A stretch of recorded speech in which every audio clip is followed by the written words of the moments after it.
Hey, how is everybody in here? I am trying a new way. It's on my computer versus the phone, and so here I am.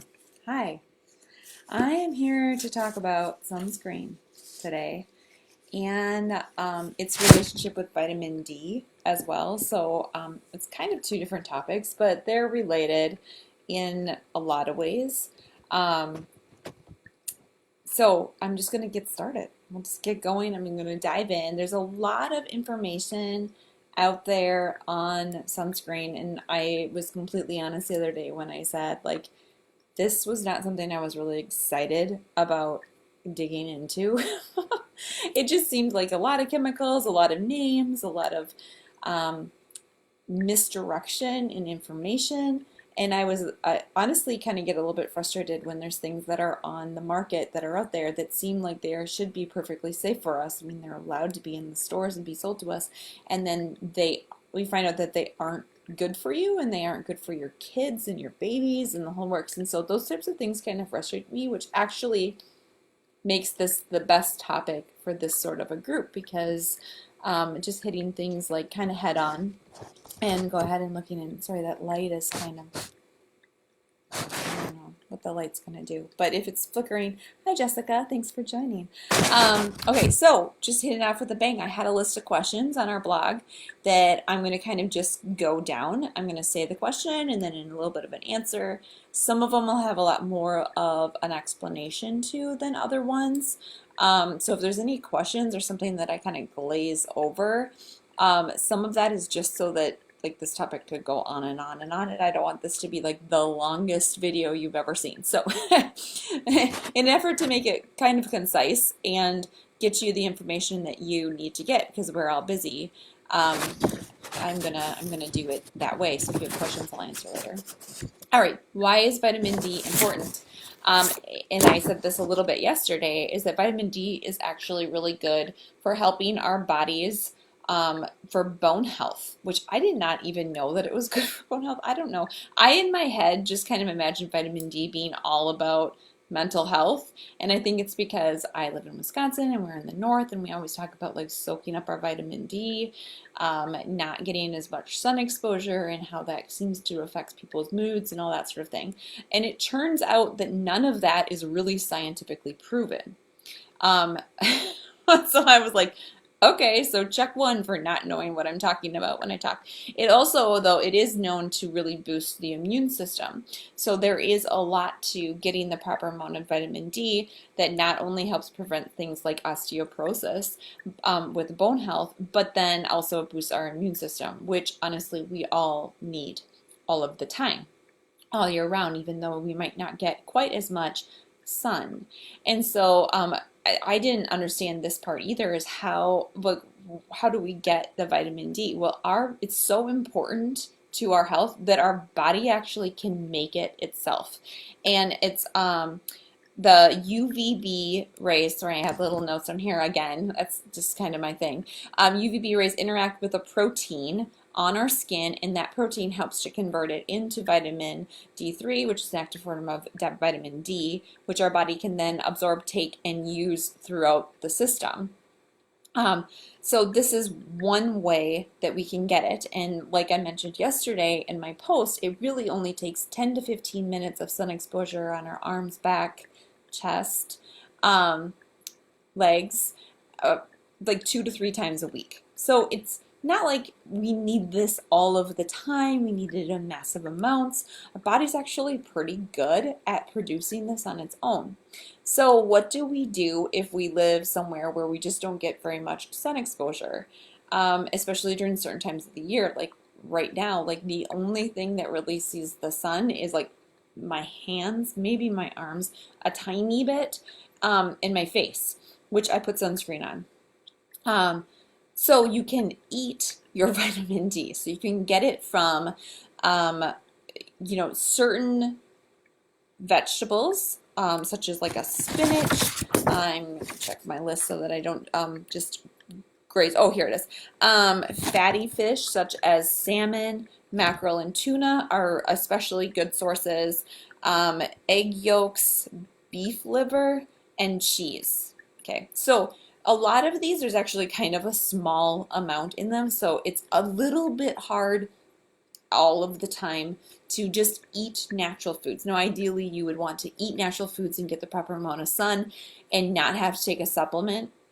But if you just not seem to be getting that and you have a feeling that your body needs a little bit more because of your lifestyle, even like working night shift, those people really affects people who work night shift as well. They're just sleeping during the day and they're awake at night, and so they're not getting the amount of sun that they, or the amount of sun that they need, the amount of vitamin D that they need for their body, for their health. And so you can actually take a supplement, a vitamin D supplement. It is recommended for ages, I think it's like 1 to 80, I think, or 1 to 75, something like that, which is the bulk of people here.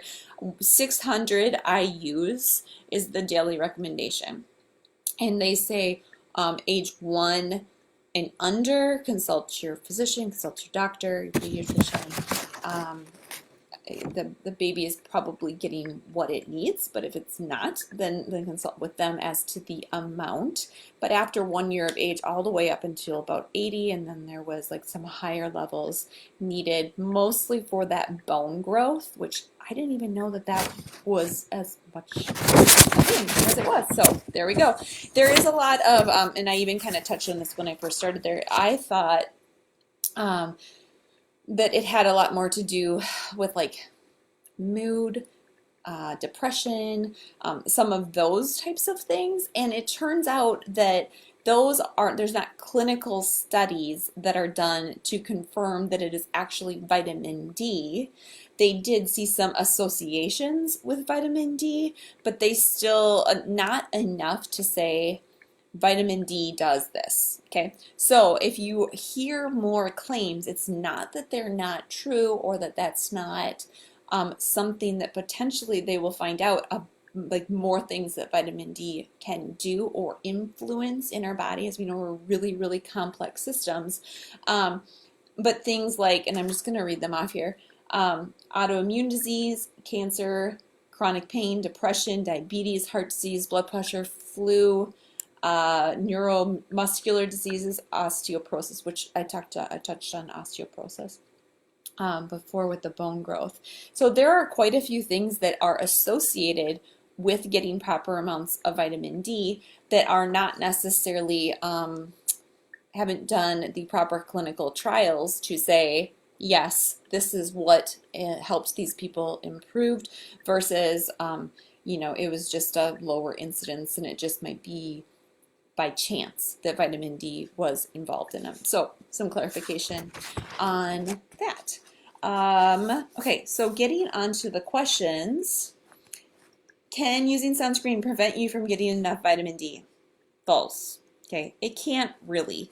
First off, you'd have to apply it so perfectly that the risks that are associated with not applying sunscreen permanently, or applying sunscreen, I'm sorry, I got to speak here.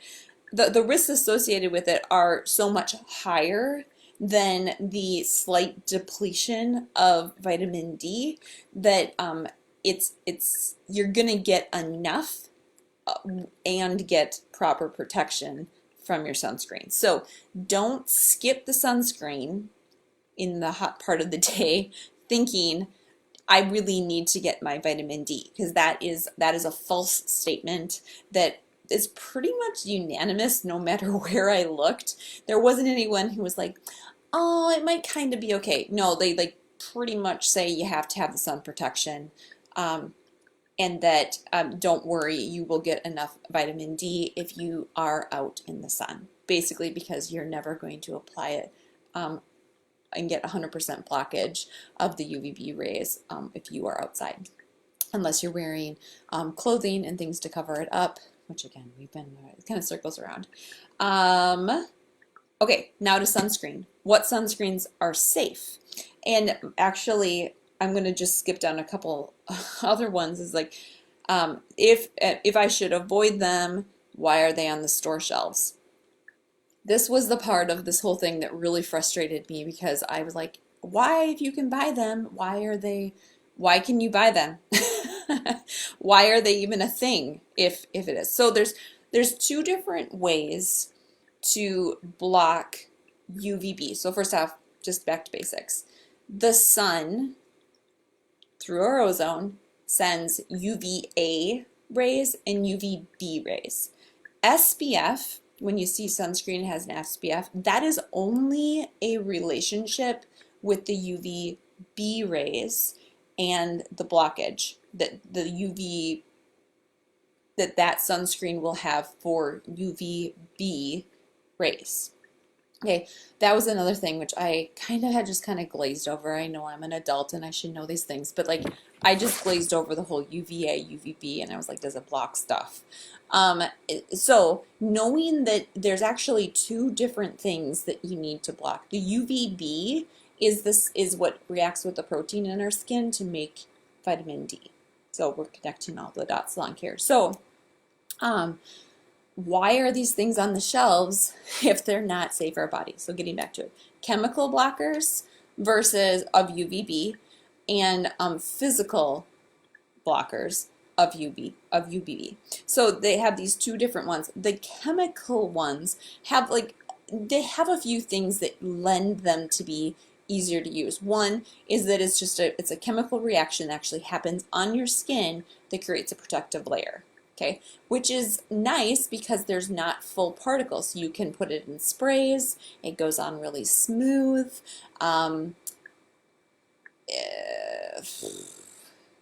It's easy to produce. It's easy to source.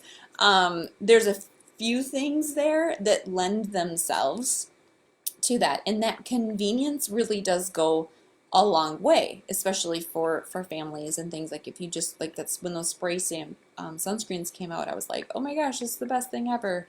Well, it turns out that they're not really as great as they're cracked up to be, simply because of the chemicals involved and then putting them into an air form, which can then be breathed in. And we're going to go over the chemicals that we kind of want to avoid that are found in our sunscreens, which are starting to come off of the market. The big one that the FDA actually had pulled off, this was in 2019. Okay, so like last year. This is how like new some of this stuff is. So there had been some concerns about some of the ingredients. Started doing testing again, this whole clinical testing versus is it really that ingredient that would cause issues? And in 2019, the FDA raised concerns about the substantial skin absorption of oxybenzone. So if you need to write that one down, that one's a super important one to remember on multiple levels. Oxybenzone. You will still see it as an active ingredient in many sunscreens. Okay, many out there. Its potential to affect hormone levels and the increased absorption susceptibility of children. So this is like, not only is it going to be bad, it's specifically bad for your children, okay?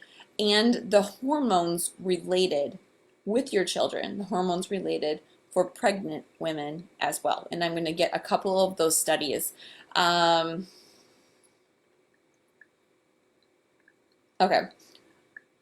So here are the studies. Sorry, I had to do this. And this is back to 2015. Men with greater exposures to benzophenone, sorry, gonna just destroy it too, which avobenzone, which is another chemical I will talk to you about that you will see in many of them. Sorry, I couldn't hear what you said. Siri's talking to me. Or for hydroxybenzone, which is the oxybenzone that I was talking about, had poor sperm quality. And in 2014, there was a study that reported it took longer for partners to conceive after greater exposures to these chemicals. These are the two biggest culprits in the sunscreen world. Female exposures to oxybenzone and related chemicals, so the avobenzone as well, have been linked to increased risk of endometriosis. And that was in 2012. Okay, so it took these studies, these links of different studies, and there's been more since then that led finally in 2019 for the FDA to say, wait a second, like we probably shouldn't be putting this on our kids. We probably should be paying a little bit closer attention to what these exposures. And here's the thing with sunscreen is that you are instructed right on the side of it, apply generously. Okay, you are supposed to lather this on your skin, and you're supposed to have it on your skin for the duration of the time that you are outside, reapplying it to your skin. So while one time putting it on your skin, you may not be exposed to that much of the chemical properties or the chemical that would absorb in through your skin. The instructions are literally to continually apply this over and over and over again all of the time. Okay, that means you have a substantial buildup of these that are easily absorbed into the skin. And I think that's where they got into it. This easily absorbed part is the part that causes the most concern. Okay, so I had touched on it. I'm going to go back. Oh my gosh, oxybenzone, okay, and avobenzone are probably the two most common chemical ingredients that you're going to see that are the ones that are specifically linked to studies showing issues with conceiving and endometriosis. So all hormonal type of things. So these are endocrine disruptors, known endocrine disruptors that are easily absorbed into our skin that are in sunscreen. So those are the two that you're going to probably see the most. There's a lot of other ones though. Octisalate, octocrylene, homosalate, and octinoxate. I should type this out and I'll write the list for you. But these are the most common chemical blockers found in sunscreens, with those first two being one, the worst, and two, the most commonly used. So like the worst case scenario we could possibly have for sunscreen use, basically. The physical blockers of UVB rays, okay, are mineral sunscreens using zinc oxide and or titanium oxide.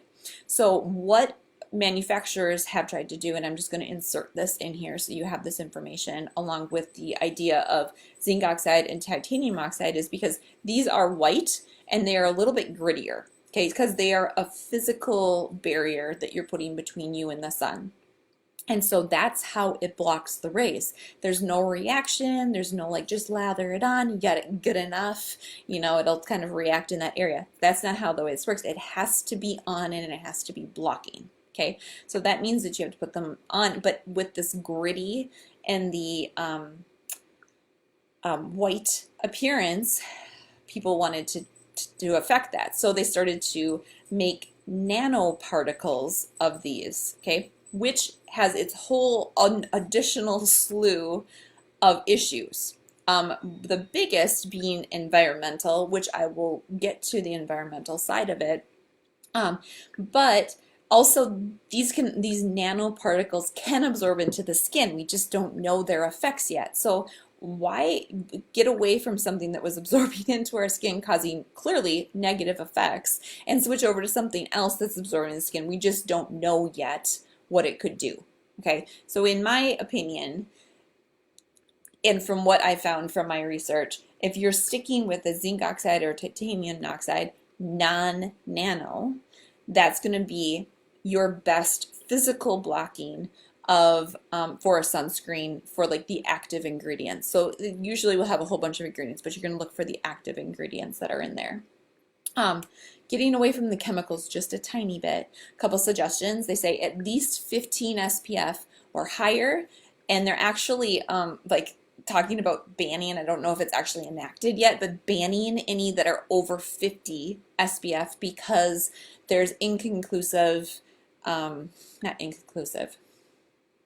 It gives people the impression that they are a ton safer for you, blocking a ton more sun, when in actuality, the chart is, it goes like, How does this go? Sorry, it goes up and it kind of levels off. And up at the top, it's very minimal. So when you jump from 50 to 100, you're only increasing like a percentage or maybe 2%, I think maybe is what it is. So that end range, you think, oh, I went from 50 to SPF to 100 SPF. It was giving people a false sense of security. And so they were like, you know what, we shouldn't even have anything over 50 SPF because it's giving people this sense of security, like I don't have to reply it as often, or I'm blocking that much more. So when you're looking to choose what sunscreens to use, anywhere between 15 to 50 SPF is the preferred. That's the preferred range. When I'm doing it, honestly, I kind of shoot for 30. I usually think that that's pretty good. And if you look at the charts correlating to that, honestly, there's only so much of a difference between 30 and 50 SPF anyways. The second component of this is the UVA blocking. Most of them have something in there for the UVA blocking. I have to look at the ingredient for this one because again, these ingredients are crazy. They're hard to keep track of. Darn it, it'll pop out at me what the ingredients are for the UVA, but most of them have this, actually have it as a component in there.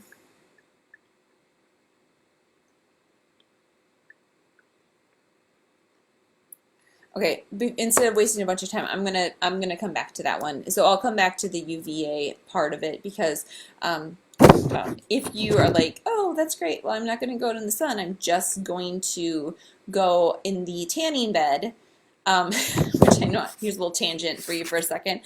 I have to admit that I have gone in a tanning bed in my life, and I pretty much feel like I've killed my skin as I did that. And I did it with the justification, which was completely wrong, that it was winter and that I needed to replenish my vitamin D. Like things, I was like just kind of down. I felt like cold and I felt like kind of like not feeling very well. And so what I was going to do, this grand plan, is I was going to go in the tanning bed. Okay, when you go into a tanning bed, you only get UVA. You don't get UVB. And if you remember from the very beginning when I first said it, UVB is what you need to produce vitamin D, which has all of the positive benefits of the sun. So when you go in a tanning bed, you literally only do the worst thing to your skin that you could possibly do with no benefits other than a slightly browner tinge to your skin. Okay, it is, if you take anything away from this, don't go in a tanning bed again. Or if you don't believe me, like go do a few bit of your own research and convince yourself of just the complete negative end of tanning beds, and it does nothing good for your skin. Okay, so what was my next question on the list? Why are they on the store shelves? Because the clinical trials that have been done to date are getting us there. Okay, because there hasn't been the funding to do the proper clinical trials, it comes out as speculation and therefore is not deemable by the FDA to say that they can't go in to the bodies. Now, once these things start to come out and they actually start to get some grounding, start to get some actual science, like not just hearsay, I guess, attributed to them, then they start to pay attention. So these things are happening, which is great for us. It's great for the cosmetics industry, but it's just not super regulated. Now, if you look at the regulations of other companies, whether it be cosmetics or it be basically anything that you put on your skin, they're a lot more stringent. They are a lot more prove it to me, prove that it's safe, a lot more on that end versus we'll use it until we prove it that it's not safe. Or I'll allow it because, you know, I'll trust you as a company that you did your due diligence. Well, they're finding out that companies aren't necessarily doing their due diligence, and therefore it's kind of a retroactive correction at this point, but it's coming. Okay. And there's things that we can do in the meantime to just have good research as to choosing the products. And I know I'm on 25 minutes and I was trying to get only 30, but there's a lot to this. Okay. A website for you to reference is EWG, the Environmental Working Group.com. You can go in there and you can type in sorry, this is really bugging me. You can type in most, I'm just gonna like this, you can't even see it, look crooked, of the brands that are on the market. Most of the sunscreens, you can put them in and it will tell you which ingredients are in there, and it will talk about what makes them dangerous or what makes them safe. And it gives it a rating from 1 to 10. And I pulled up a few of them. Like I did, where's that one? Oh, okay, so like the Coppertone Sport. Okay, it's like a spray one that it's for an active, being outside, active lifestyle. You see it literally everywhere when you go out and about. And this one in particular, the reason why I even pulled it up, because it's actually Coppertone, and I've got it here, and you can see. This is what the bottle looks like, so you probably can recognize from that. It's actually marketed to kids. So this is specifically for kids, a spray sunscreen for kids that are active and playing outside, okay? It scores a 7 out of 10 on the harmful ingredients list. One, because it's an aerosol. We already know these things about them being an aerosol. But the active ingredient, the number one active ingredient in it is the oxybenzone, which we talked about causes hormone issues. This is also, I said it before, but pregnant women, breastfeeding, they've actually found out of all of these chemicals, and I'm jumping around a little bit, but of all of these chemicals, they've actually found in breast milk samples, 90% of the breast milk samples taken from pregnant women who use sunscreens like this during their pregnancy, 90% of them had these chemicals in the breast milk. So that is, I mean, the absorption that we have in the way that it's being held into our body and then passed along is crazy to me. I mean, so if that isn't, I'm not pregnant, but if I was, I would probably just stay inside.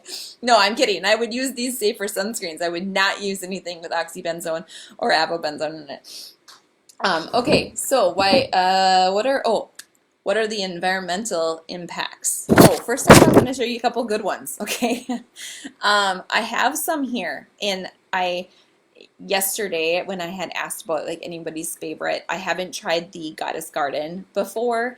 That actually rated a 3 out of 10 on EWG. Depends on which kind you have, so you actually need to look. So like the Coppertone Pure and Simple, it's called Coppertone Pure and Simple. It looks like, this is mirrored, you can see it. It's in like this green bottle. That's actually rated a 1. It's a lotion. It's SPF 50. So they do have a version, and these companies do know how to make a safer version of what they have. You still got to look at the ingredients in there. A lot of them have fragrances, which is a place for them to hide stuff. So be very, very aware of those, even if they do rate a 1 on the EWG site. Go ahead and look through some of those ingredients because they're hidden. Okay, then also Beauty Counter. Beauty Counter is a direct sales company, and they have, excuse me, they have a sunscreen that Diana likes. She likes to use that with her kids, and there was somebody else who actually had, maybe Colleen, had mentioned that she liked Beauty Counter as well. I have not used the Beauty Counter, so, excuse me. I don't know how that goes on. I keep talking and bring water in here. Great. One that I had liked, or that actually my kids had liked, was this Sun Bum We actually have some of it around left from last year. Um, and I went and looked at it, and the active ingredient on here, unfortunately, is avobenzone. So I started talking to my kids about this, and they were like, but that's the kind we like. And I was like, yeah, but you know, knowledge is power. And when you learn what is the ingredients and what they do in your body when you slather on your skin all of the summer long, then you know to buy better. So for them, because they like the smell of this brand, they like the coconut, it's like very coconutty smell. I went and looked on the EWG, and they have, and this is actually the first one that introduced us to this line of sunscreen. They have Baby Bum Mineral Sunscreen Lotion that is a 1. I don't know if you can see that. So you can just search, so this one right here, I don't know if you've seen that one even in the store. That is a 1 on EWG. There are still some ingredients in there that I will go back and I'll look, because I think that I even found, actually I found 2 others that were really, really good, even better when it comes to the ingredients. Like for me, when I'm thinking better, I'm thinking like simpler, and I am also thinking what are those other hidden ingredients and when they come to fragrances and stuff. One of them was one that was actually found at Walmart. It's Hello Bello. I don't know if you've seen this one around. It is new. Some celebrity came up with the line, honestly. Kristen Bell, maybe? That's what it was. Kristen Bell came up with this line, and I will give it kudos. This is a good sunscreen. I went and bought it because I wanted to see how it felt when you put it on. And so I had my kids, I didn't tell them what I was doing. I was like, oh, I got the sunscreen. Like, tell me what you think for spring break. And because they're like the worst critics when it comes, like they're super picky. They've had breakouts from sunscreen. They don't like it when it runs in their eyes. Like they have like all of this criteria over what they think is a good sunscreen. And my daughter put it on. She's like, it smells good. Like, I like it. It smells like nothing. Like, I'd be good with this one. And she rubbed it in, and she goes, it doesn't make me feel all greasy. And she goes, and it doesn't feel gritty. Okay. So I was like, oh, okay. I'm like, there we go. So this one is one that we are going to give a shot. The ingredients are fantastic in it, and it's not very expensive. And you can find it right online at Walmart. The other one, which we've used before, we use this a little bit more sparingly because it is a little bit more expensive, but it has the cleanest ingredients. The only downside, I'll say, and it's not a downside at all in my book, is that I can't find it on the EWG site because it's a Young Living one. Okay, so this is the mineral sunscreen.